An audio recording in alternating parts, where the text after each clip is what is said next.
All India rank 1 कैसे लाएं, ये बड़ा महत्वपूर्ण क्वेश्चन बन जाता है। और ये सिर्फ एक एसएससी के एग्जाम्स के लिए नहीं, ये आपका यूपीएससी के लिए भी होता है, ये आपका आईआईटी जेईई के लिए भी होता है। 10वीं 12वीं किसी भी क्लास का, मतलब कोई भी स्टूडेंट शुरू में तैयारी करने आता है ना, कोई भी एस्पिरेंट हो, ठीक है, तो वो अपने कॉम्पिटिटिव एग्जाम्स के लिए ये बात जरूर पूछता है कि सर ऑल इंडिया रैंक 1 कैसे लेके आए। ठीक है, मैंने भी जब मेहनत की थी ना, तो ऑनेस्टली बताऊं, मुझे भी नहीं पता था कि मेरा ऑल इंडिया रैंक जो है वो 114 आ जाएगा या फिर मैं एक्साइज इंस्पेक्टर के तौर पे सिलेक्ट रहूंगा। लेकिन ये कैसे हुआ? सबसे बड़ी बात पता है क्या होती है? जब आप तैयारी कर रहे होते हैं ना, तो आपको ये बात खुद नहीं पता होता कि आपका ऑल इंडिया रैंक 1 आएगा कि नहीं आएगा। यहां तक आप किसी भी एग्जाम के किसी भी टॉपर से जाकर पूछेंगे ना, भाई तुम्हें पता था क्या कि तुम्हारा ऑल इंडिया रैंक आने वाला है, वो सीधा बोलेगा नहीं भाई नहीं पता था। रीजन मैं आपको बताता हूं, क्योंकि ये जो ऑल इंडिया रैंक 1 होता है ना, ये आपकी किस्मत पर होता है। आप बोलोगे सर इसका मतलब क्या घर पे बैठे रहे किस्मत के भरोसे रहे ऑल इंडिया रैंक 1 आ जाएगा? बिल्कुल भी नहीं। मतलब आप ये प्रेडिक्ट कर सकते हैं कि आपका रैंक जो होगा वो 1 से 10 के बीच में जरूर होगा, लेकिन आप ये कभी नहीं कह सकते कि आपका ऑल इंडिया रैंक 1 ही होगा। ठीक है, अब मैंने कई सारे टॉपर्स के इंटरव्यू देखे यूपीएससी में। जैसे मान लीजिए आपके टीना डाबी भी हो गई जो ऑल इंडिया रैंक 1 है, उनके पहले ईरा सिंघाल भी थी, ठीक है, और भी कई सारे टॉपर थे। लेकिन किसी का भी इंटरव्यू देखने पर कभी यूपीएससी तक का एक टॉपर है वो कभी ये नहीं कहता है हाँ भैया हम तो कंफर्म थे, हमको शुरू से पता था मेरा ऑल इंडिया रैंक आने वाला है।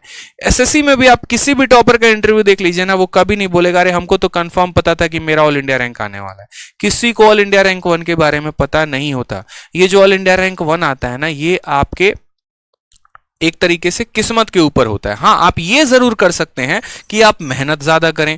ठीक है, आप इतनी मेहनत कर दे कि आप सोचे कि हाँ भैया हमको तो सबसे आगे बढ़ना है, हमको सबसे आगे बढ़ना है, बहुत आगे जाना है, बहुत ऊपर जाना है, किसी को नहीं छोड़ना है। जित अगर मानो कि किसी परीक्षा में 20 लाख कैंडिडेट भर रहे हैं, तो आप ये सोचिए कि 20 लाख लोगों में सबसे ज्यादा अगर किसी ने मेहनत की हो, सबसे ज्यादा अगर किसी का नॉलेज हो और सबसे अच्छा किसी का पेपर गया हो, तो वो आपका हो। तीसरा वाला पॉइंट ज्यादा इंपॉर्टेंट है। मेहनत हर कोई करता है, नॉलेज हर किसी के पास है, लेकिन हर किसी का पेपर अच्छा नहीं जाता। ठीक है, तो सबसे ज्यादा जो पेपर अच्छा गया हो ना, वो आपका गया हो, तो आप प्रेडिक्ट कर पाएंगे कि आपका 1 से 10 के बीच आ भी जाए। लेकिन ऑल इंडिया रैंक को आप कभी प्रेडिक्ट नहीं कर पाएंगे। मेरा खुद का भी था, मैं ऐसा सोचता था कि यार देखो सीजीएल का तो बहुत बड़ा गेम हो जाता है, इसमें तुम कुछ कह नहीं सकते, लेकिन हाँ सीएचएसएल में पक्का ऑल इंडिया रैंक 1 लेकर तो आ ही जाएंगे। मैं अपने दिल की बात बता रहा हूं, कोई फर्जीवाड़े वाली बात नहीं बता रहा। लेकिन यहां पर भी ऑल इंडिया रैंक 1 नहीं आया। सोचो क्या हमने कोई कसर छोड़ी? नहीं छोड़ी।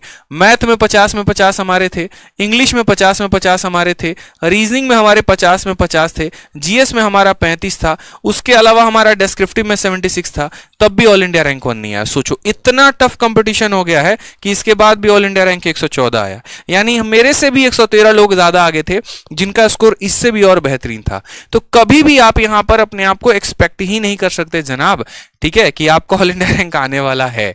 ठीक है, इस बात को ध्यान रखिए, मेहनत करते रहिए, ये जो है आपका किस्मत के ऊपर है। भगवान का दुआ लेते रहो, आशीर्वाद लेते रहो और मेहनत करते रहो दोनों, तब जाकर ये मुमकिन होगा। ठीक।